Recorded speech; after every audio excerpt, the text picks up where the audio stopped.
오늘은 특별히 21절부터 5장 21절부터 32절까지는 간음과 살인에 대한 교훈이에요. 예수님은 율법을 폐하러 오셨어요? 온전케 하시려고 오셨어요? 온전케 하시려고 오셨어요. 근데 율법이 뭐예요? 율법이? 십계명이에요. 십계명에는 살인하지 말라, 간음하지 말라.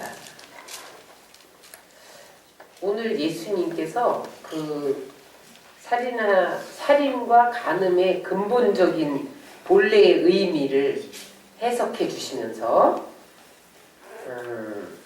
오늘 너희는 살인하지 말고 간음하지 말라 이렇게 말씀을 하세요. 예수님이 보시는 살인과 간음은 어떤 것인가요? 우리가 보는 간음과 살인이 다릅니다. 예수님이 보시는 살인과 간음이 다르고, 왜 우리는 살인하지 말고 간음하지 말아야 되느냐? 어떻게 우리가 간음하지 않고 살인하지 않을 수 있느냐? 그것에 대해서 오늘 예수님께서 말씀해 주고 계세요. 21절을 살인하지 말란데 다 같이 읽겠습니다. 시작. 옛사람에게 말한 바 살인하지 말라. 누구든지 살인하면 심판을 받게 되리라 하였다는 것을 너희가 들었으나. 10계명의 6계명이 살인하지 말라인데 살인이 뭐예요? 사람을 죽이는 거죠. 그런데 하나님이 살인은 어떻게 보시냐? 예수님은 우리 안에는 하나님의 형상이 들어있어요. 그래서 사람을 죽이는 것은 하나님을 대적하는 거예요. 우리 안에 하나님의 형상이 있기 때문에 사람을 죽이는 것은 하나님을 대적하고 하나님을 죽이는 거예요. 예수님은 살인이 너의 어떤 형제를 죽이는 게 아니라 하나님을 죽이는 거다. 하나님을 대적하는 것이다. 하나님을 죽이는 죄가 얼마나 커요. 그러니까 어떻게 해요? 그 사람도 죽인다.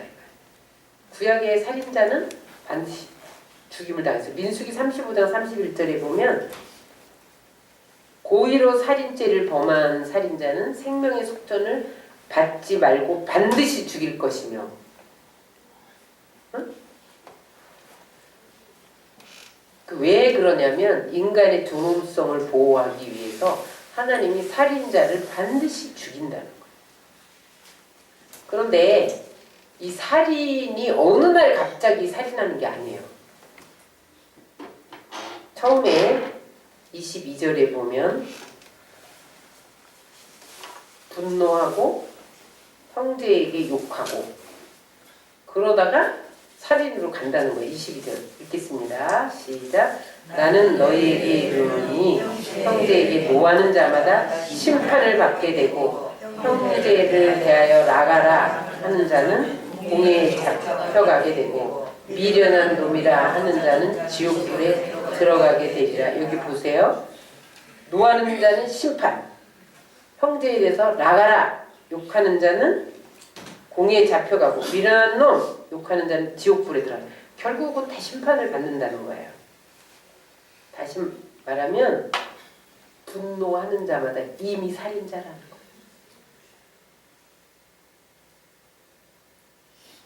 나가라 하는 자도 살인자예요. 그래서 공의에 잡혀가서 심판을 받는다는 거예요. 재판을. 나가라는 말이 뭐 나가 이게 무슨 말이냐면 들어와 나가 이게 아니고 나가는 이 속이 빈 놈아, 이 쓸모없는 놈아, 이 천벌받는 놈아 이런 욕이에요. 표준섭 세번역에는 자기 형제나 자매를 모욕하는 사람 이렇게 번역이 돼 있어요. 다른 사람을 모욕하는 것, 욕하는 거, 야 이 지지배야 이렇게 욕하는 거 말고 아주 모욕을 주면서 욕하는 거 있잖아요. 그것은 이미 살인이라는 거예요. 예수님이 보는 건요, 남을 모욕하는 게 이미 살인. 미련한 놈 이 말은 뭐냐면 소망이 없는 놈 이런 뜻이에요. 그러니까 불신하는 거죠. 불신하는 거예요. 그 사람은 소망 없는 놈. 예수님은 생각으로 미워하는 것을 심각하게 다뤄요. 미워해서 진짜 막 욕하고 폭력을 휘두르고 그러는 것보다도 생각으로 미워하고 언어 폭력하는 것. 말로 나가라 이 미련한 놈아, 이 속 없는 놈아, 이 천벌받을 놈아, 이렇게 언어로 욕하는 것, 폭력하는 것을 심각하게 다뤄요. 왜 그러냐면 욕하는 건 인격적인 살인이에요. 육체를 죽이는 것은 육적인 살인인데 욕하는 것은 인격을 무시하는 거예요. 그러면 자존감이 무너져요. 내가 무시당해봐요. 자존감이 무너져요. 영적인 살인이에요. 누가 나를 무시하고 욕을 해. 그러면요 내 안에 미움과 분노가 일어나요. 그럴 때에 우리 안에서 독이 뿜어진다는 거예요. 그래서 엄마가 막 지금 무시받고 분노가 일어나는데 아이에게 젖을 누리잖아요. 아이가 죽는다는 거예요. 독을 먹고. 그래서 엄마가 화날 때 애기 젖 먹이면 안 됩니다. 걔가 소화를 못 시켜요. 질병에 걸려요. 면역력이 약한 아이가. 젖에서 독소가 나온다는 거예요. 그러니까 보세요. 분노한 가인이 자기 아벨을 죽이잖아요. 그래서 살인은 어느 날 툭 찔러 죽이지 않아요. 그 안에 미움과 살인과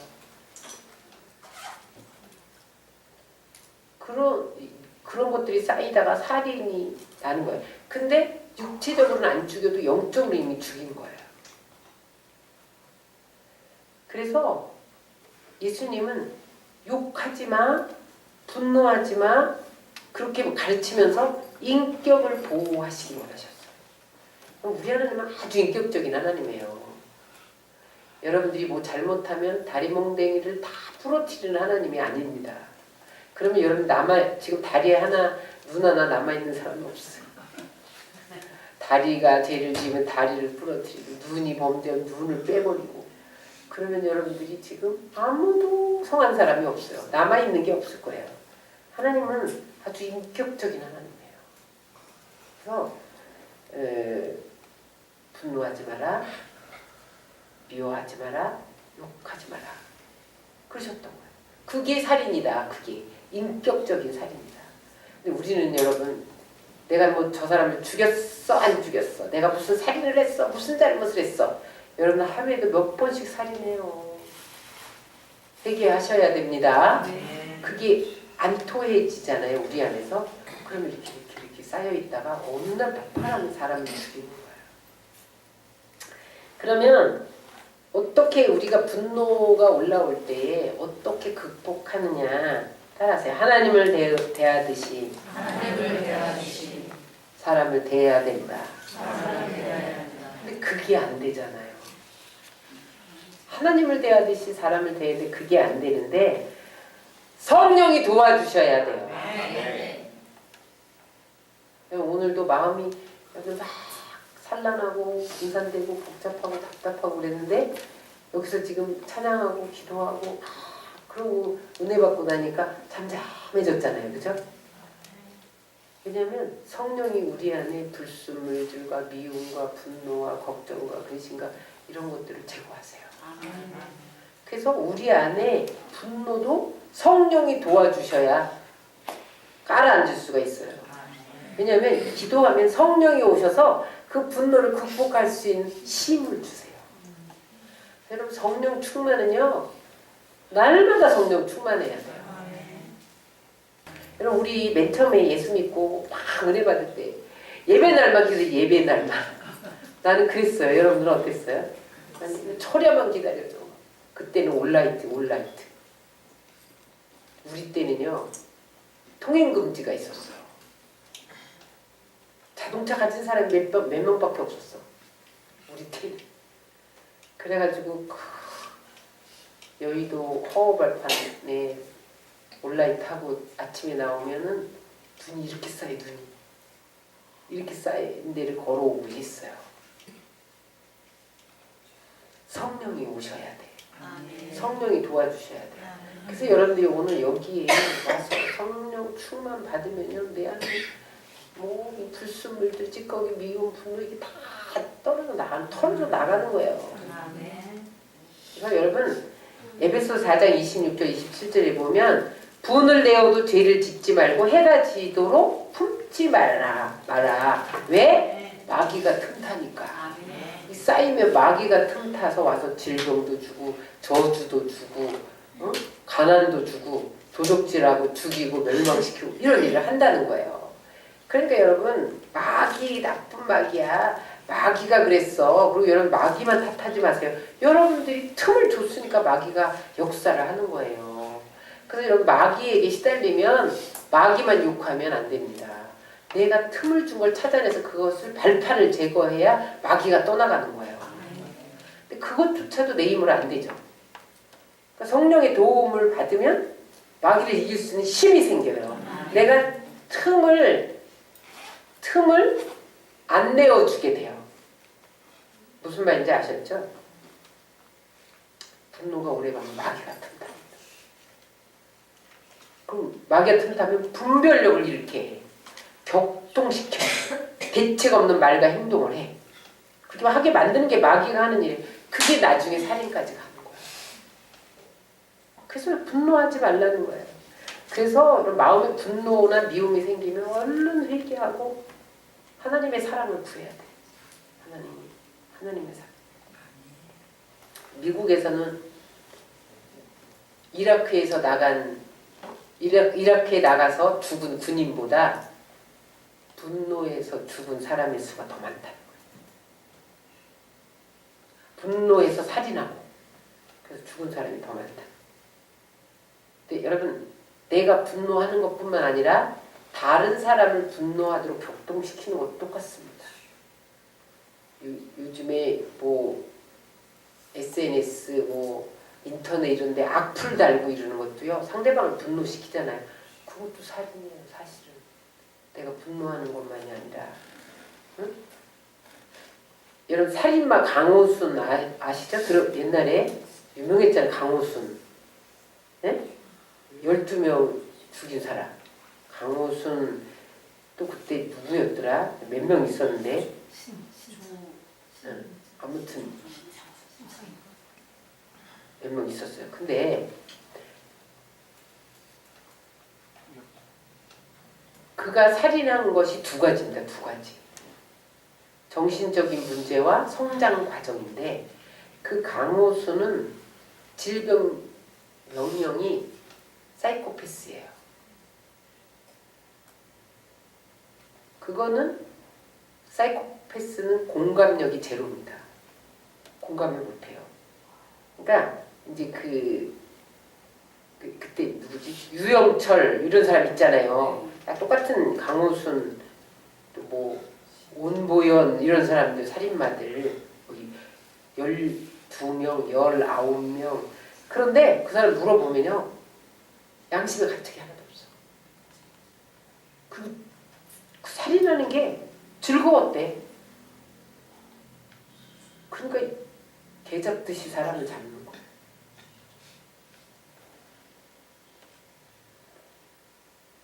근데 이제 정신적으로 뇌의 감정을 조절하는 전두엽의 이상이 생기고 그 다음에 감정이 격화되면 그것을 통제하는 기능이 약화되어서 이거를 분노를 조절을 못하는 거야. 그리고 뇌우침도 없고 죄의식도 없죠.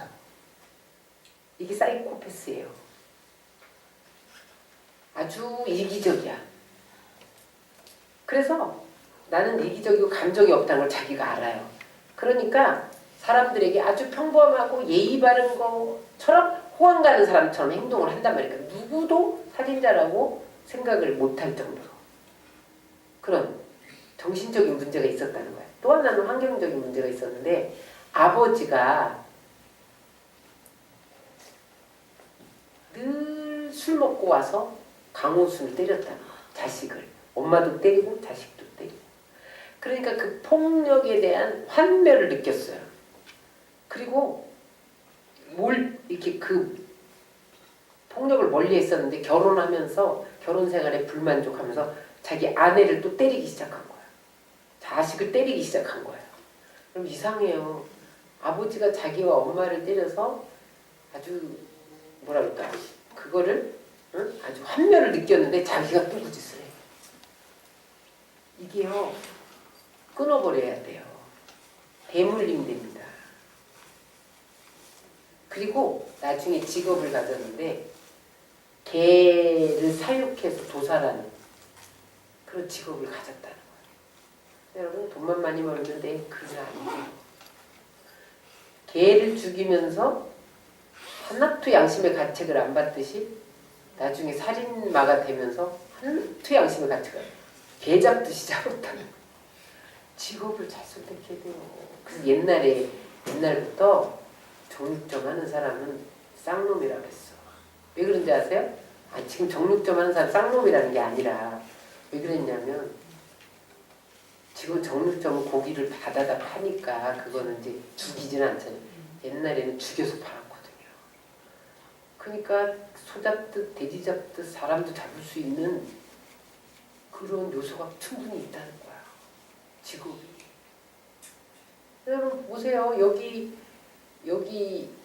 이 한라가에 미니스커트 입고 막 이러고 거기서 알바 해보세요.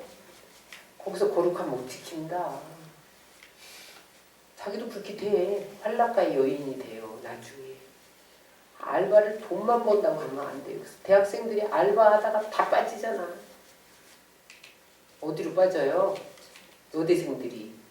포주에게 잡히잖아. 포주에게. 그래서 창녀로 전락한다고요. 대학생들이 알바하다가. 직업을 잘 가져요. 근데 우리나라에 사이코패스가 100명 중에 1명이래요. 1%. 그렇게 많아요. 많은 거예요. 우리나라 몇 천만 명이죠? 지금 6천만이 거의? 줄었을 거야 아마. 일을 그죠? 그러면은 5천만이라고 쳐도 1%면 얼마예요? 50만 명. 50만 명은 엄청난 사이코패스가. 근데 이제 그 사이코패스들을 잘 집안에서 가정에서 배려하고 사랑하고 막 이렇게 일반인보다 더 관심을 갖고 이렇게 하잖아요. 뛰어난 예술가가 나오고 전문가가 나오는 거예요. 그 사랑받지 못하고 배려받지 못하고 미움과 싸움과 폭력 속에서 자라는 사람 뒤에 사단이 조종합니다. 그래서 여러분 우리는 십자가의 사랑을 받아들여야 돼요. 그리고 성령 받아야 되고요. 계속 가족들에게 사랑받고 교회 안에서 사랑받고는 치유가 돼요. 그 다음에 이제 23절부터 24절은 화목케 하는 법입니다. 시작. 그러므로 예물을 제단에 드리려다가 거기서 내 형제에게 원망 들을 만한 일이 있는 것이 생각나거든 예물을 제단 앞에 두고 먼저 가서 형제와 화목하고 그 위에 와서 예물을 드리라. 원망 들을 만한 것도 죄입니다.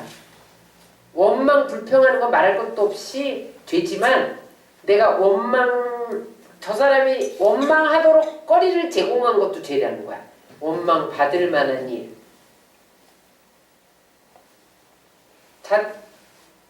자동차 사고를 내고 뺑소니 친 거는 원망 받을 만한 일이잖아요. 그죠? 그런 원인을 제공하는 것도 안 되는 거야. 우리는 그냥 내가 원망하고 불평하는 것만 잘못된 건 줄 아는데 내가 원망 들을 만한 일을 하는 것도 죄입니다. 그런데 그렇게 하면 어떻게 해야 되냐? 먼저 가서 화목하래. 이 먼저라는 말이 시간적인 순서가 아니라 우선적인 가치입니다. 우선 순위에 두라는 거야. 예배도 좋은데 우선적으로 사람과 먼저 화목해야 하나님이 그 예배를 받으신다는 거예요. 사람하고 쌈바가지하고 여기 와서 예배 드리면 안 받으신다는 거예요. 왜 그러냐면 우리는 다 형제의 관계잖아요. 예수 안에서는. 한 아버지를 모셨잖아요. 누구예요? 우리 아버지는? 예? 하나님이잖아요. 우리 아버지. 우리는 다 형제예요. 형제. 응? 내 형제에게 원망 들을 만한 일이 있거든. 한 아버지를 모시는 형제관계끼리 원망 들을 만한 일이 있으면 부자관계가 끊어진다는 거예요. 형제관계가 끊어지면 부자관계도 끊어지는 거예요. 그러다 보면 아버지의 관계도 끊어지니까 얼른 가서 어떻게 하라 했어요? 예물을 제단에 두고도 가서 화목하고 와서 예물을 드려요. 예수님은 소금을 두고 화목하라. 소금이 예수님이에요. 소금은 녹아서 없어지잖아요. 응? 그러나 맛은 안 없어져요. 어떻게 해야 되냐? 자신을 죽여야 화목해지는 거예요. 녹아야 소금이 맛을 내요. 그래서 우리는요, 우리의 힘으로 화목할 수가 없어요. 소금은 예수님인데 예수님을 사이에 두고 화목해야 화목이 됩니다. 그래서 우리가 순수해야 화목해져요. 그래서 여러분, 우리가 하나님 앞에서 하나님 잘못했어요 이러지 말고 직접 사람에게 가서도 잘못했다고 말해야 된다는 거예요. 우리는 그냥 하나님 앞에서 회개합니다. 그걸 끝난 줄 아는데 저 사람이 계속 나 때문에 아파하면 안 된다는 거예요. 그래서 화목제물이 되어야 되는데 잠언서 18장 19절에 보면 이런 말이 있어요. 노엽게 한 형제와 화목하기가 견관성을 취하기보다 어려운즉 이러한 다툼은 산성 문빗장 같습니다. 화목하기가 견관성을 취하는 것보다 어렵대요. 응? 또 잠언서 17장 1절에 보면 마른 떡 한 조각만 있고도 화목하는 것이 제육이 집에 가득하고 다투는 것보다 나은다. 먹을 것이 가득하고 불화하면서 사는 것보다 먹을 것이 없어도 화목한 것이 낫다. 히브리서 12장 14절에 보면 화목함이 없이는 주를 보지 못한대요. 잠언서 21장 9절에 보면 다투는 여인과 함께 큰 집에서 사는 것보다 움막에서 사는 것이 나으니라.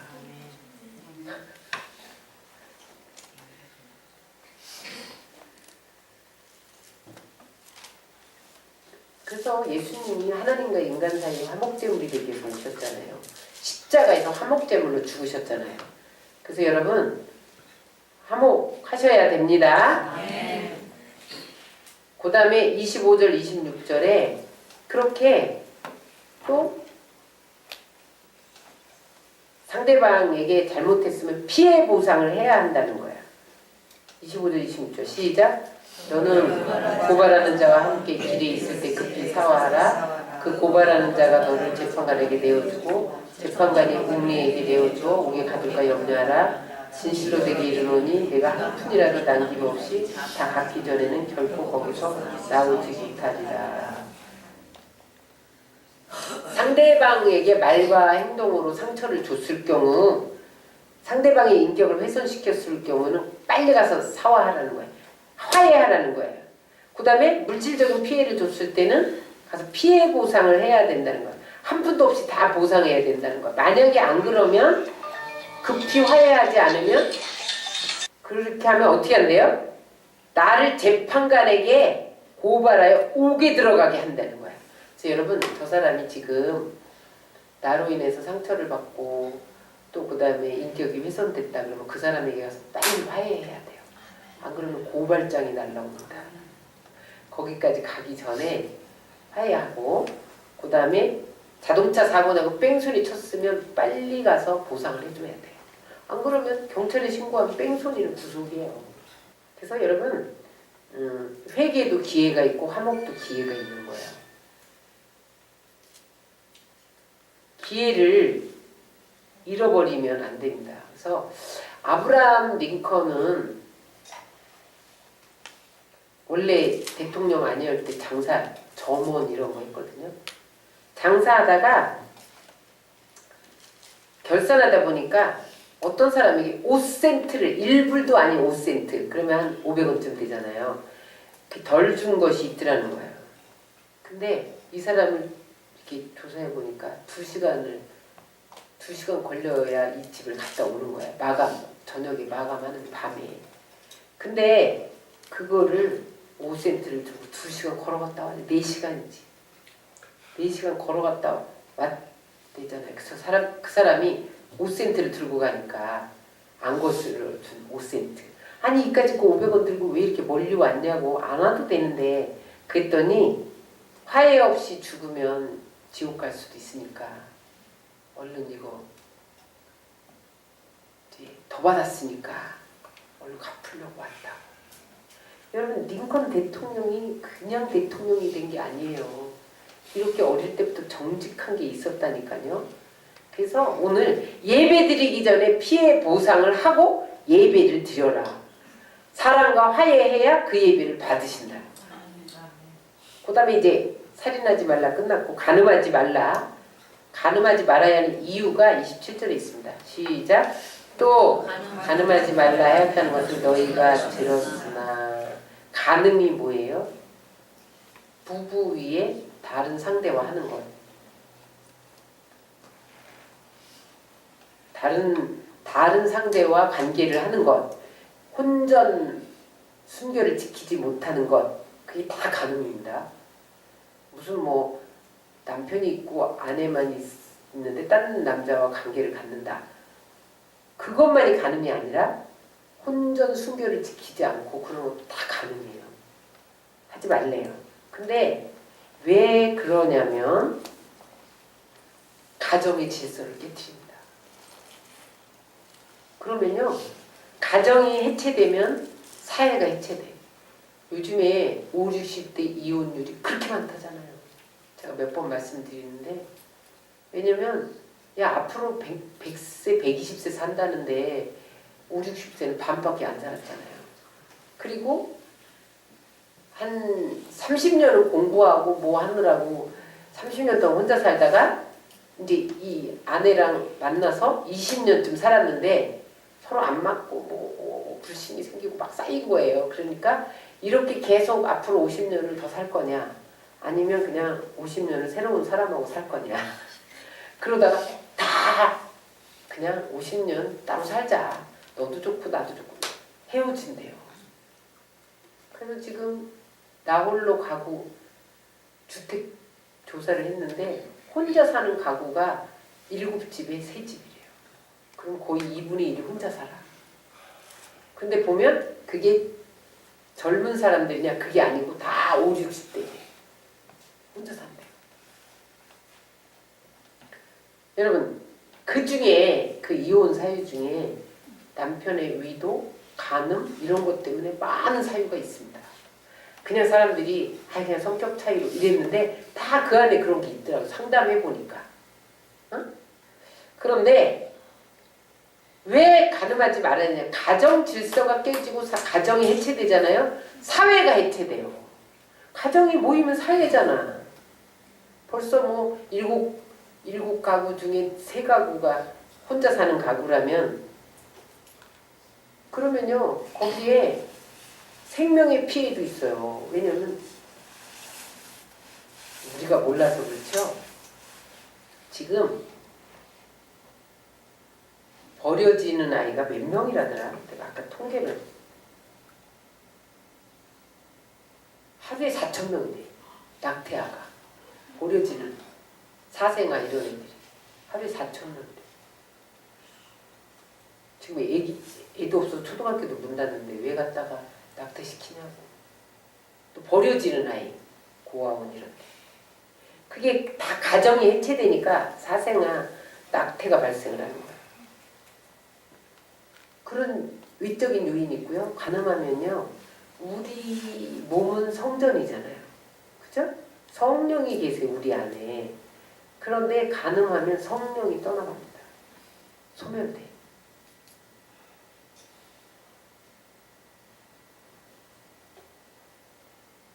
노아 시대 그랬잖아요. 소돔과 고모라 시대도 그랬잖아요. 노아 시대 홍수 심판이 죄가 간영했는데 그쪽에 성적 타락이 가장 큰 원인이었습니다. 소돔과 고모라 시대에는 동성애. 지금 우리나라 동성애 하나님 심판을 자초하는 거야. 막아야 돼, 막아야 돼. 여러분 그냥 어느 날 아이고 사이가 왔는데 여자가 사이가 왔어. 그런 끔찍한 거 그것만 말고요. 그게 그 끔찍하다 이게 아니라 우리가 심판을 받는다니까요. 나라가 망해요. 나라가 망해요. 불과 유황을 하나님이 끼얹을지도 몰라. 그러니까 안 되는 거예요.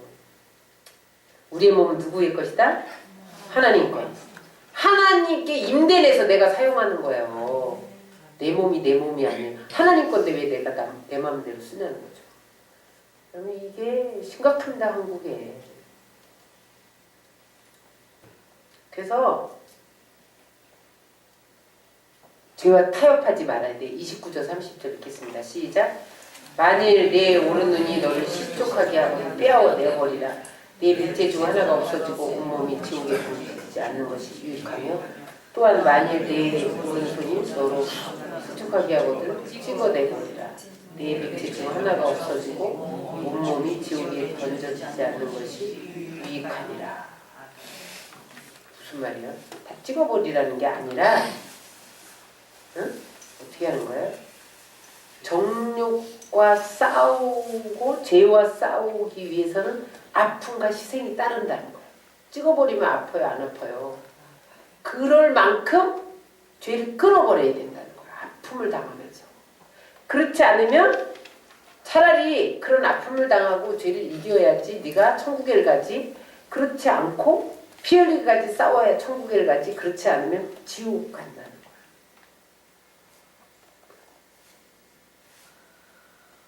여러분, 천국은 죄를 지어서 못 가는 게 아니라 죄를 회개하지 않아서 못 가는 거예요.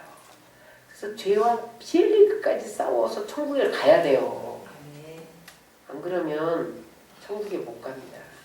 눈을 빼고 팔을 잘라라 이런 소리는 십자가를 바라보라는 거예요. 예수님이 십자가에서 다 피 흘려서 뭉개졌잖아요. 온몸이 채찍에 맞아서. 응? 그래서 죄를 우리 죄를 위해서 그렇게 죽으셨기 때문에 그 십자가를 바라보면 죄를 이길 능력이 생긴다는 거예요. 그 다음에 31절에 보면 이제 간음 때문에 이혼했어. 그럴 때 어떻게 해야 되냐. 너무 고통스러워서 이혼했어. 그럴 때 어떻게 되느냐. 성경적인 관점에서 보겠습니다. 31절 시작. 또 일렀으되 누구든지 아내를 버리거든 이혼 증서를 줄 것이라 하였으나. 신명기 24장 1절에 보면 사람이 아내를 맞이해 데려온 후에 그에게 수치되는 일이 있음을 발견하고 그를 기뻐하지 아니하면 이혼 증서를 써서 그의 손에 주고 그를 자기 집에 내보낼 것이요. 이게 무슨 말이냐면 모세는 왜 이혼 증서를 쓰라고 했냐면 간음한 사유는 이혼을 허락을 했어요. 근데 아내를 맞이했는데 데리고 와보니까 이게 간음한 사실이 밝혀졌어. 그러면 이혼 증서를 그런데 그것까지 용서해야 돼요. 사실은. 근데 용서 못하고 이혼을 하려거든 그냥 이혼 증서를 써서 줘라. 근데 왜 이혼 증서를 줬냐면 아내를 사랑하지도 않으면서 고통스럽게 하는 것을 막기 위해서. 아내의 그 옛날 과거가 드러났단 말이에요. 근데 사랑하지 않게 됐는데 괴롭히면서 데리고 사는 것을 방지하기 위해서 이혼 증서를 써주라. 이혼을 허락하는 것은 여자를 보호하기 위해서 허락을 했어요. 그때는요. 음식이 짜도 이혼 막 했어요. 그 당시 밥을 태워도 여자를 막 무시하고 수혜도 안 들어가니까 여러분 이 시대의 여자는 행복한 줄 아셔야 됩니다. 밥을 태워도 남편이 너 가 그럼 가야 돼. 마음에 안 들어서. 그런 것을 음식이 짜도 너 짜니까 너 안 살아 그러면 가야 돼. 그랬는데 그런 법을 이용해서 쉽게 이혼하니까 이혼 정서를 쓰고 함부로 이혼하지 못하도록 제사장에게 허락을 받아라. 그렇게 했어요. 근데 여자를 보호하기 위해서 너무 고통스러워하니까 그렇게 한 거예요. 근데 이혼은 안 해야 돼. 32절 보겠습니다. 시작. 나는 너희에게 이르노니 누구든지 음행한 이유 없이 아내를 버리면 이는 그로 가늠하게 하며 또 누구든지 버림을 받은 여자에게 장가드는 자도 가늠하며. 여기 보면 결혼은 하나님의 선물이라는 거야. 섭리이기 때문에 하나님이 짝지어준 거기 때문에 나누면 안 된다는 거야. 반쪽과 반쪽이 만나서 하나가 됐는데 나누면 잘라야 되잖아. 얼마나 아파요.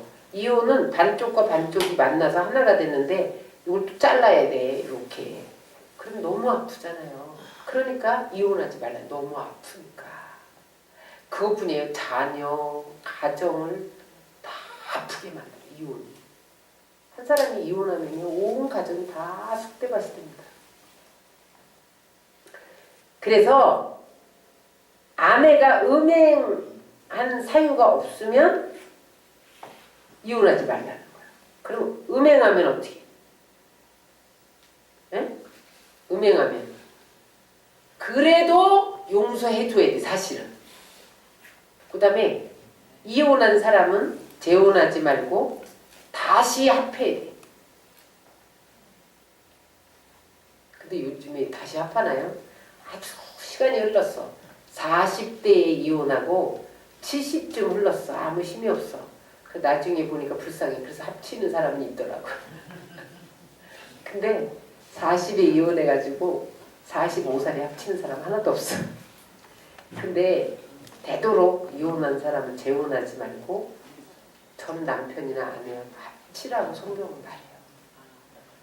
좀 너무 믿고 막 안 맞아서 너무 사는 게 고통스러워서 이혼을 했어도 떨어져서 살다 보면 또 이게 마음이 누그러지잖아요. 그때 또 합하라는 거야. 그게 정상입니다. 그래야 덜 아프다는 거죠. 그래서 오늘 가늠하지 말라, 살인하지 말라인데 여러분 행복한 부부는 하루아침에 되는 게 아니에요. 되게 30년쯤 지나야 된대요. 그래 진짜 행복을 한대요. 결혼하고 3년 행복하고 그런 건 진짜 행복이 아니고 30년쯤 지나서 고운정, 미운정 다 듣고 인내하고 그래서 이렇게 승화된 다음에 행복한 것이 진짜 행복이에요. 30년 기다리시기 바랍니다. 빌리그레엄 목사님은 가늠하지 않고 행복한 결혼 생활을 위해서 첫째는 주일 예배를 같이 드리고 둘째는 성경을 같이 읽고 셋째는 함께 기도하라. 함께 기도하고 우리가 맨날 기도하고 성경 읽고 주일 예배 드리는데 혼자 가지 말고 꼭 같이 다니라. 그러면 행복해지고 이혼하지 않고 가늠하지 않는다. 그렇게 하시기 바랍니다.